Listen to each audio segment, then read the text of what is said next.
Hey guys, welcome to another video, and I apologize in advance if I sound a little nasally and congested.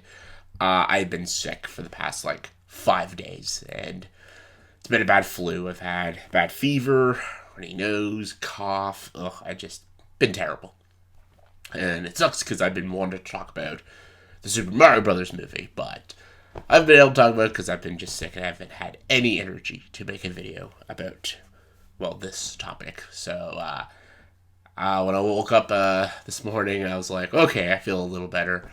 It's good enough. Let's shoot this motherfucker. So the Super Mario Brothers movie came out a few days ago. I heard it's doing really well, money wise, box office wise. It's not a shock. Illumination usually does very, very good box office wise, whether the quality of the film is good or not. And plus, this movie is Mario Brothers. Super Mario Brothers is one of the most iconic video game franchises of all time. So, not surprised this movie is doing very well box office wise worldwide. I saw this movie. I wanted to talk about the response to the movie and then give my little opinions on stuff. What's confusing me about this movie is that I guess people were expecting something different from it, or I don't know. It's maybe okay. I'll say this. I'll just start off. There's one solid complaint. This is a legit flaw, like a huge flaw with the movie. If you're going into this movie, you don't know shit all about the Mario Brothers. I mean, fucking nothing. And you're going in as maybe a critic or maybe a parent who's taking their kids to see it. And you're like, hey, maybe this movie will teach me a thing or two about the Mario Brothers. This movie doesn't do that. So that's a huge problem. I do agree when you make a movie, especially a beginning movie, to a franchise, you should get people to understand what they're watching. So they don't explain a damn thing.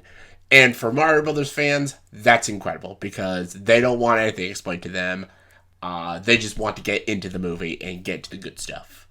And I'm part of that crowd too. And that's why people loved it so much. So I get that is a legit complaint. Because that is a complaint. That is a story flaw. Because this movie is still a movie. And that is a flaw with the story. And also another flaw with the story is there is a lack of a story. That is another huge problem. There's lacking on an actual plot. It's literally just the Mario Brothers go to Mushroom Kingdom. Mario has to go rescue Luigi from Bowser, beat Bowser, the end. And on that missions, he runs into Peach, Toad, Donkey Kong, and all that good stuff. But I have to say, what did you expect from a Super Mario Brothers movie? Especially the Illumination Super Mario Brothers movie. The Mario Brothers games don't have a story at all. There's no story. It's literally Bowser kidnaps Peach. Mario goes to rescue Peach. That's the story. Because Mario Brothers is not about the story. It's about the journey. Because it's a video game. They're classic video games. You play for the platforming and the fun levels, the great designs and stuff. You play for the fun enjoyment. Because it's a video game. And this movie is literally the video game put into a movie. This movie is like watching a video game. It's like this movie is literally like watching a video game. And to some people, that sounds boring. But to gamers and fans of the franchise, that sounds incredible. And that's what they've wanted for a long time, especially in a movie like the Super Mario Brothers. So, yeah, I don't see... I see the complaints. I do see it. I just don't know what people were expecting from this. Because I certainly was not expecting a groundbreaking story, Pixar-level emotions, and Ghibli-style character interactions and development. I don't know what people were expecting. Everything I was expecting was what I got.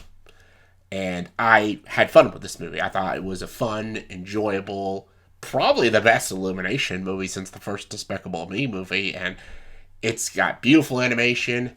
It's got hundreds of Easter eggs to Mario Brothers games and other Nintendo products. It's non-stop. Like, the movie doesn't stop going for the whole 92 minutes of the runtime, even in its end credits and its end credit specials.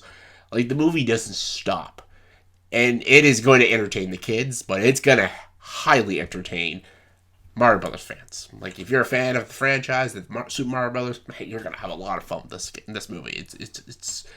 It's like a love letter to people who love the Mario Brothers games. Like, it has everything. Like, the platforming, the levels, the power-ups, like, everything is in this movie. Mario Kart's in this movie. Donkey Kong, all the, like, the cool side characters. Like, I was worried that they were going to forget someone. They really didn't. Like, this movie gives you everything you wanted, man. And a lot of critics are,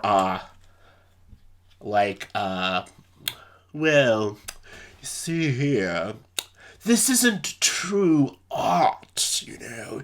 It's got a very rigid storyline.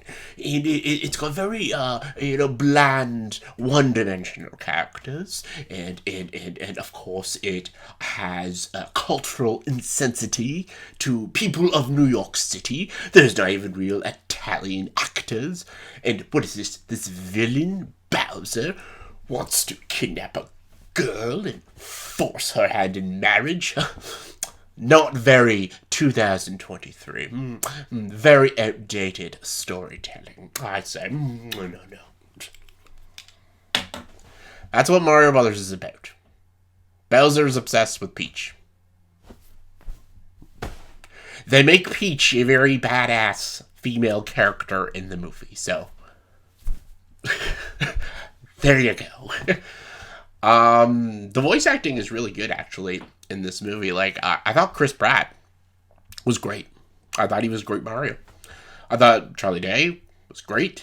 I thought Jack Black stole the movie. He's fantastic. Fucking better than he was in the Mandalorian episode I just watched. Anya Taylor-Joy is not bad as Peach. I was never a Peach fan. This movie didn't make me a Peach fan, but God, did they try.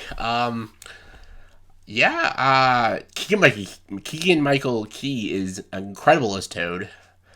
Seth Rogen is very noticeable as Donkey Kong. Like, when I was watching the movie, man, like, I was just picturing, like, yeah, this is Mario, Luigi, Bowser, Toad, man. I didn't see the actors. But as soon as I heard the I'm like, okay, that's Seth Rogen. He kind of took me out of the movie. His voice is very obvious, and he doesn't even try to disguise his voice. I'm not saying it was bad, but it was very distracting. But again, the animation, the action, the Easter eggs, the nods, just the whole feel of it. This movie's just entertaining. And that's all I could ask for a movie like this. And I know everyone's like, you gotta put every movie to that high standard, that, like, high quality. No, you don't. No, you don't. No, you don't. A movie could just be made to have fun. Like, seriously. And yes, a movie can be made just to be for the fan base. Like, I know that's, like, a bit of a cop-out, but it's true. Like, it's like if you're watching, like, there's a lot of, like, Netflix animated Resident Evil movies. That'd be like you just randomly watching one of those movies without watching or playing any of the games of Resident Evil. Like, you wouldn't know what the fuck's going on. So, I don't know. Just do your research and stuff. But people who are, like, offended by this, grow up. Especially with, like, John Leguizamo talking about, like, there should be more diversity in this movie. Even though the Mario Brothers movie he played in had less diversity than this movie. So I don't know what he's talking about. He's a fucking idiot. But I'm just saying, like, the whole point is I just didn't know what... I don't know what people were expecting from this movie. Were they expecting, like, Pixar-level quality? Like, or were they... I don't know. Like, There's not much of a plot in the Mario Brothers games. So this movie it literally gives you what it is. A Super Mario Brothers movie. That's literally what this movie gives you. The same kind of story, animation, the characters. It's flat out a Mario Brothers movie. And for some reason, people are like, I have a problem with that. It's very confusing. I'm just like, I don't know what the problem is. Like, it gives you what it offers and what it promises. Like, I don't know. I feel like if the movie was all like story and didn't do any of its visuals, then it would piss the gamers off and be like, well, okay, it was a good story and it had some pretty good character moments, but there was like, it didn't feel like a Mario Brothers movie at all. It just felt like a good animated movie that said it was a Mario Brothers movie. Like, you're in a lose-lose situation, man. Like, what this movie was made for was for fans of the Mario Brothers video games. And it did its job very well. It's not a perfect movie. It's not the greatest animated film of all time. It's not like it's going to go down in history as one of the biggest shocks in cinema. And holy crap, give Chris Pratt an Oscar nomination for his voice acting as Mario. Because he's that good. No one's saying that. Maybe I'm saying that. No, I'm not saying that. It's Mario Brothers. So the movie gives you. Fucking deal with it. Join the dark side.